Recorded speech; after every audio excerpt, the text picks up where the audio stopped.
Madali na actually, ano, gagawin mo lang naman dyan, signal muna, tapos tingin sa mirror, tapos pag medyo malayo na sa likod, change ka.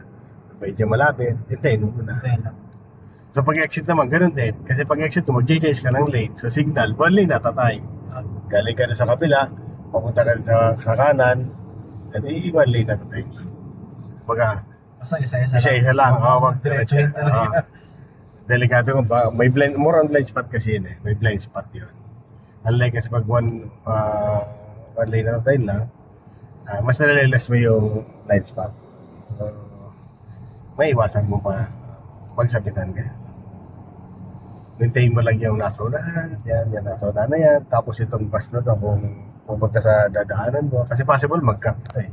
Nakita niya mag-minor yung nasa unahan, possible kukuha yan. Makikita mo sa gulong yan eh. Emergency. Pag nakita mo yung gulong sa unahan, kumain na din sa guhit na yan, ay alam mo na yon, papasok sa lane mo. Ganun din sa kabila. Oh.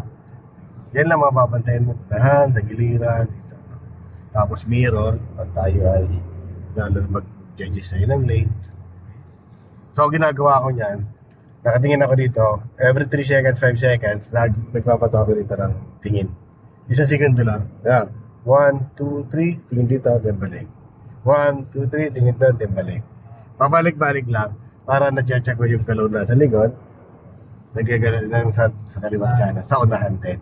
So, huwag mo lang ibabad yung mata mo, di mo nakababad ka dito. Oo, sa... Bawal mawala ng 2 segundo harapan eh. Kasi marami mong yayari ka. Isang pa na, sabi na lang. 2 seconds, 3 seconds. Iba na yung position mo nun. Kahit mga galing na driver, di kaya yung magbabad ng 3 seconds o 5 seconds dito sa ano. Pinaka-safe talaga 1 seconds. Mas maganda, mas mabilis na isang segundo eh. Pero balik agad.